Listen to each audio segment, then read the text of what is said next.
రేవంత్ రెడ్డి కోట కోటకు బీటలు పలుకుతున్నాయా, బీటలు పలికాయా, బీటలు ప్రారంభమయ్యా అనిపిస్తూ ఉంది. ఇది నా రాజకీయ అంచనా విశ్లేషణ. విశ్లేషకుడిగా, పొలిటికల్ అనలిస్ట్గా నా బాధ్యత జరుగుతున్నటువంటి పరిణామాలు, జరిగిన పరిణామాలు, వీటిని ఆధారంగా జరగబోయే పరిణామాలు ఎలా ఉంటాయి, వాటి ఫలితాలు ఎలా ఉండబోతున్నాయి, ఎవరికి నష్టం, ఎవరికి ప్రయోజనం, ఎందుకు జరుగుతుంది అనేది చెప్పే బాధ్యత, గురుతర బాధ్యత మాలాంటి రాజకీయ విశ్లేషకుడికి ఉంటుంది. అందుకే ఈరోజు ఈ కథనం తీసుకున్నాను నేను. రేవంత్ రెడ్డి కోటగోడలు కూలిపోతున్నాయా, బిటలు బారుతున్నాయా, శత్రు సైన్యం దండెత్తి వస్తుంటే కోట బురుజును దాటి రావాలంటే పటిష్టంగా ఉండాలి. కానీ కోట బురుజే బలహీనమైపోతూ ఉంది.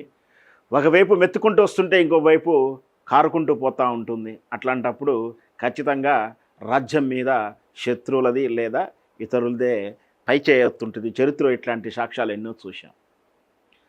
రేవంత్ రెడ్డి బలంగా ఉండి రేవంత్ రెడ్డిని బలంగా చూపించాలంటే ఆయనకున్నటువంటి బహుభుజాలు ఏవైతే ఉన్నాయో, మంత్రులు, క్యాబినెట్ మంత్రులు తాము నిలబడుతూ రేవంత్ రెడ్డిని నిలబెట్టాలి, తాము గెలుస్తూ రేవంత్ రెడ్డిని గెలిపించాలి.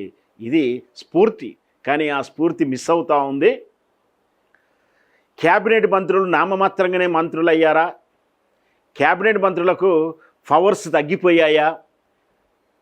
క్యాబినెట్ మంత్రులకు వాళ్ళ స్వతంత్రత్వాన్ని ఇవ్వలేకపోతుందా? ఎవరు నిర్దేశిస్తున్నారు, కమాండింగ్ ఎవరు చేస్తున్నారు, వాళ్ళని తీసుకునే నిర్ణయాల మీద సమీక్షలు జరగవచ్చు. లేదా ముందు జాగ్రత్తతో క్యాప్టెన్ అయినటువంటి రేవంత్ రెడ్డి గారు పర్యవేక్షించవచ్చు, తప్పేం లేదు. ఇంకా కావాలంటే ఇది ఎంతైనా అవునన్నా కాదన్నా రాజకీయ పార్టీ కాబట్టి కేంద్రం నుంచి ఉన్నటువంటి సెంట్రలైజ్ ఇండియన్ పార్టీ కాబట్టి వాళ్ళ అధికారికమైనటువంటి పార్టీ ప్రెసిడెంట్ అయిన సమీక్షించు. ఎందుకంటే ఇక్కడ తీసుకునే ఫలితాలు పార్టీ మనుగడకు సంబంధించినవి అవుతాయి కాబట్టి వాళ్ళ దృష్టిలో పర్యవేక్షించుకోవచ్చు లేదా సమీక్షలు చేయించుకోవచ్చు, తప్పేం లేదు. ఎందుకంటే ఆ మంత్రులు చేసేటువంటి లాభ నష్టాలన్నీ కూడా వాళ్ళకు కూడా అనుభవిస్తారు. కానీ ఇక్కడ జరుగుతుంది ఏమిటి? అసలు మంత్రుల ప్రమేయం లేకుండా నిర్ణయాలు జరిగిపోతూ ఉన్నాయి ఇన్నాళ్ళు. ఇప్పుడు మంత్రుల యొక్క విధులను విభజించి ఇంకొకరికి ఇచ్చారా? ఇది అనుమానం వస్తూ ఉంది. ఇన్నాళ్ళు ఒక శాఖకు సంబంధించినటువంటి నిర్ణయాలు ఎక్కడో షాడో భవన్లో ఇన్నాళ్ళు మనం ప్రగతి భవనం మీద ఏడ్చి సచ్చాం. ప్రగతి భవన్లో కట్టడి అయిపోయిందని అనుకున్నాం, అది ప్రజాపాలన కాదనుకున్నాం. ఇప్పుడు ఏకంగా రౌడీ దర్బార్లు, ఏకంగా షాడో దర్బార్లోనే నిర్ణయాలు జరుగుతున్నాయని చాలామంది చాలాసార్లు మొన్న వార్తల సాక్షిగా చూసాం. స్వయాన ఈ కొండా సురేఖ గారే వాళ్ళ కూతురు స్పష్టంగా చెప్పింది, గన్నులు పెట్టి వాళ్ళే నిర్ణయాలు తీసుకుంటున్నారని. నెంబర్ 1 పాయింట్ అది. నెక్స్ట్, నా మంత్రిత్వ శాఖలో నేను ఇచ్చినటువంటి అనుమతులు నేను ఇవ్వలేదు, ఇవ్వాల్సిన అనుమతులు నేను ఇవ్వలేదు, సినిమాకి ఇచ్చినట్టు అనుమతులు నాకు సంబంధమే లేదు, నాకు తెలియలేదు, నన్ను ఎవరు అడగలేదు అని చెప్పి ఏకంగా సినిమాటోగ్రఫీ మినిస్టరే చెప్తా ఉన్నాడు. సినిమాటోగ్రఫీ మినిస్టరు సినిమా అవార్డు ఫంక్షన్లో నామమాత్రంగా కనిపిస్తున్నాడు. నాకు తెలిసి ఒకసారి అసలు లేడే పోలేదు అనుకుంటా ఒక ఈవెంట్కి కూడా. ఇట్లా ప్రతి శాఖలో ఇట్లాంటివంటి అంటే కొండా సురేఖ గారు చెప్పారు, ఎక్కడో ఉన్నటువంటి విదేశాలలో పర్యటిస్తున్నటువంటి రేవంత్ రెడ్డి గారు పర్యవేక్షించి ఫైల్ ఆపేశారు, నిలుపుదల చేశారు, వెనక్కి తీసుకున్నారు అని. వేములవాడ టెండర్లు ఆమె సంబంధం లేకుండా అయినాయని చెప్తా ఉన్నారు. అప్పుడే ఆమె బాధపడింది. కానీ ఇప్పుడు ఏకంగా ఆమె పనిని విభజించారా? ఆమె శాఖ విధులని ఏమన్నా విభజించారా? దేవాదాయ శాఖని 2గా విభజించారా? అంటే మన సహజంగా చూస్తూ ఉంటాం, ఆఫీసులలో కానీ ఎక్కడైనా పని విభజన చేస్తాం. ఎందుకు? పనిలో నాణ్యత కొరకు చేస్తాము, లేదా ఇద్దరు సమవుజ్యులు ఉన్నప్పుడు 2 రకాలైనటువంటి విభజన చేస్తారు. నువ్వు ఉత్తర దేశం చూసుకో, నువ్వు తూర్పు దేశం చూసుకున్న మాదిరిగా. లేదు, నువ్వు రాబడికి చూసుకో, వాళ్ళు ఖర్చులు చూసుకుంటారు. నువ్వు హెచ్ఆర్ విధులు నువ్వు చూసుకో, వాళ్ళు ఎక్స్పెండిచర్స్ అవుట్పుట్ చూసుకుంటారని రకరకాల విభజన చేస్తాం సమపాల్లో చేయడానికి. మరి ఇప్పుడు వరంగల్ జిల్లాలో కొండా సురేఖకు కడియం శ్రీహరికి ఏమైనా పోటీ సమవుజ్యులు వచ్చారా? కొండా సురేఖ గారికి కడియం శ్రీహరి గారికి సమవుజ్యులు అయ్యారా? నాకైతే కొండా సురేఖ గారే సీనియరు లేదా ప్రయారిటీ మార్కుల్లో గ్రేస్ మార్కుల్లో ఎక్కువగా ఉంటుందని నా ఉద్దేశం. ఖచ్చితంగా ఉండాలి. ఎందుకంటే ఈమె ఒరిజినల్ కాంగ్రెస్, వైఎస్ రాజశేఖర రెడ్డి గారు ఉన్నప్పుడు ఈమెకున్న ప్రాధాన్యత మనందరికీ తెలిసిందే, ఈమెకున్నటువంటి సీనియారిటీని మనకు తెలిసిందే.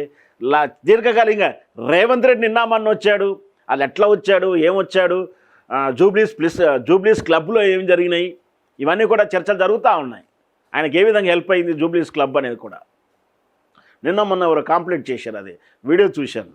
సరే, అది మనకు అప్రస్తుతం. అంటే స్నేహాలు చేయడం తప్పేం లేదు, ఎవరికైనా అంతే కదా. మనం సెలబ్రిటీలతో స్నేహం చేయాలని చూస్తాం, చేయడం వల్ల మంచి జరుగుతుంది, వ్యాపార అభివృద్ధి జరుగుతుంది, ఇట్లా రకరకాలు ఉంటుంది. కాబట్టి అట్లా రేవంత్ రెడ్డి గారు అట్లా చూస్తున్నాగానే అభివృద్ధి డెవలప్ అవుతూ వచ్చి ఏకంగా పార్టీ అధ్యక్షుడు అయ్యాడు, పిసిసి అయ్యాడు ఇక్కడ. కానీ ఒరిజినల్ కాంగ్రెస్ ఈమె.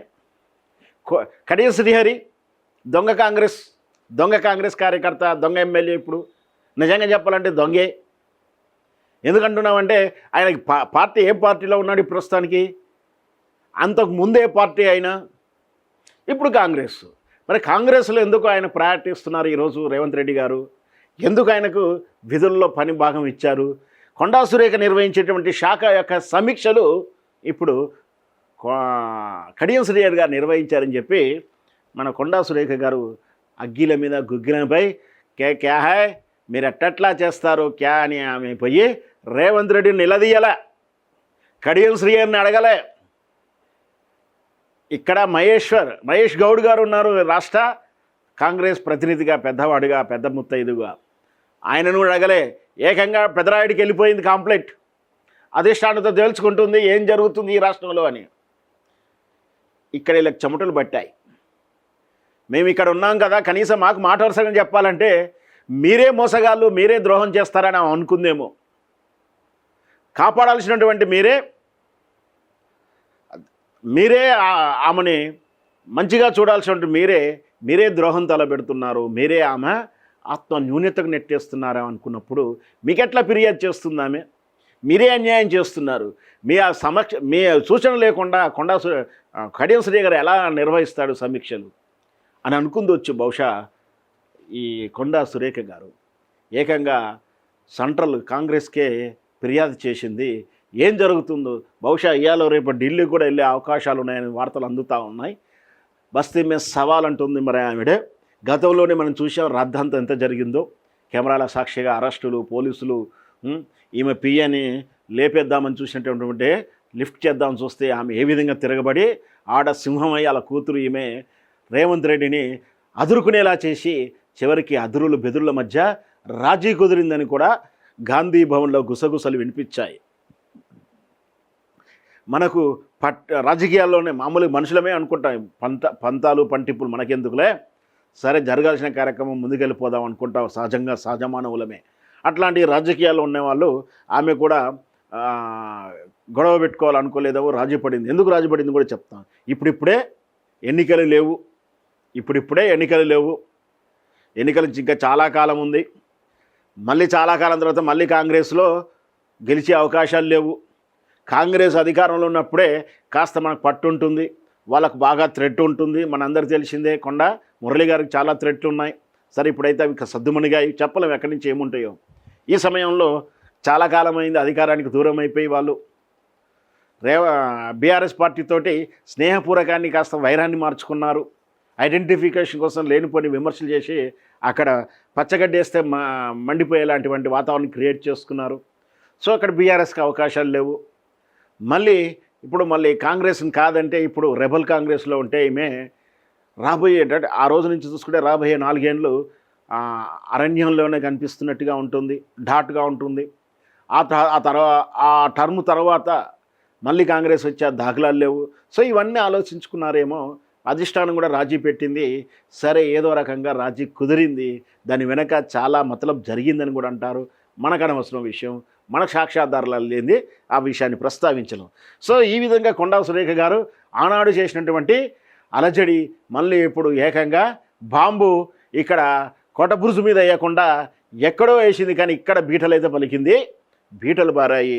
ఇదే దారిలో మిగతా మంత్రులు కూడా అసహనంగా ఉన్నారు. ఇక్కడ మళ్ళీ ఇంకొక పాయింట్ ఏంటంటే అసహనంగా ఉన్నారు.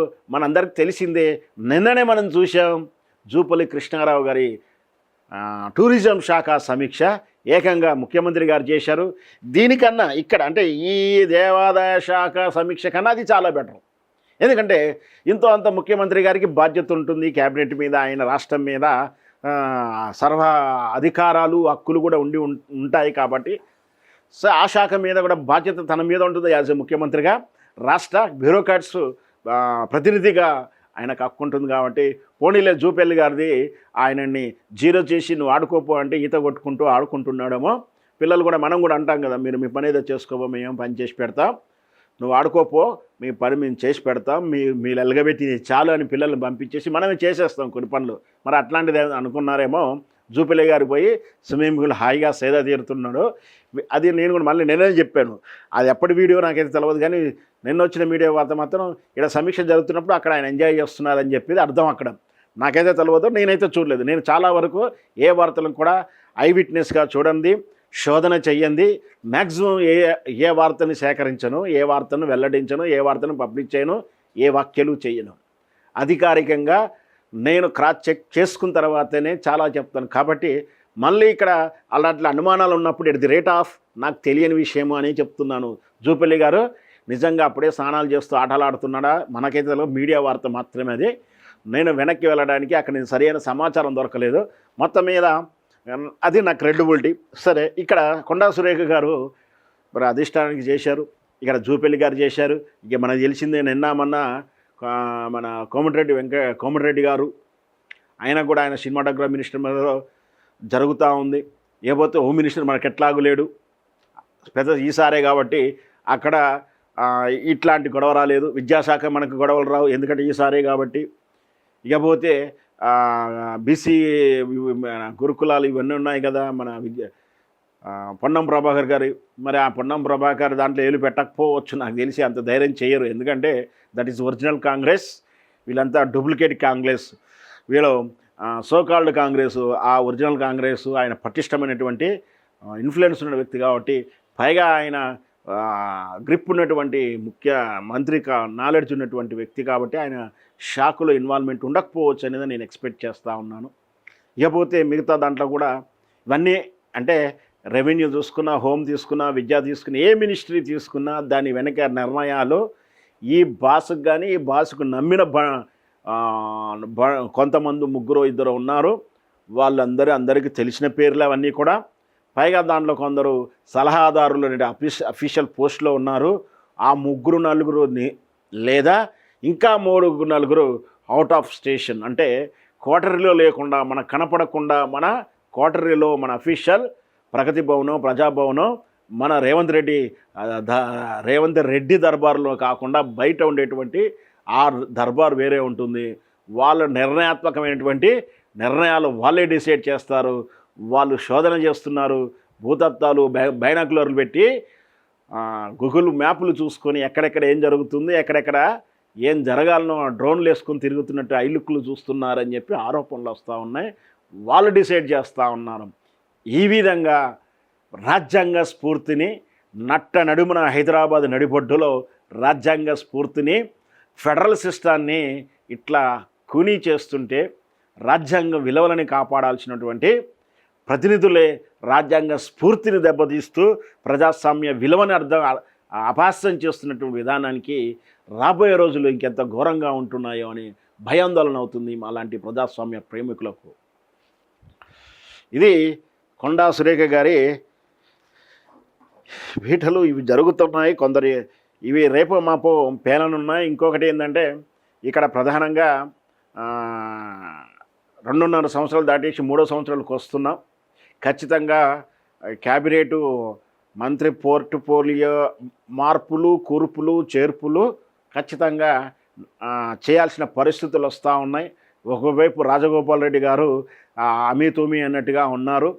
మరి ఇట్లాంటి అనిశ్చిత పరిస్థితి నుంచి అసమ్మతి నిపురుగప్పిన నిప్పుల బీటలు పడిన కోటని కాపాడుకోవాలంటే ఖచ్చితంగా ప్రక్షాళనం చేసుకోవాల్సిన అవసరం ఏర్పడుతుంది. దాని తర్వాత ఏం జరగబోతుంది అనేది కూడా ఆసక్తికరంగా జరగబోయే పరిణామాల పట్ల నేను చాలా ఆసక్తికరంగా ఎదురు చూస్తూ ఉన్నాను. రాష్ట్ర భవిష్యత్తు ఎలా ఉండబోతుంది, ప్రజల భవిష్యత్తు ఎలా ఉండబోతుంది, అది నా బాధ, అది నా ఉద్దేశము. చూద్దాం, వేచి చూద్దాం మరి ఏం జరగబోతుంది. అసెంబ్లీ సమావేశాలు దగ్గరకు వస్తున్నాయి, వర్షాకాల సమావేశాలు వస్తాయి, ఏం జరుగుతుంది, ఇవన్నీ కూడా వేచి చూడాల్సిన అంశాలు.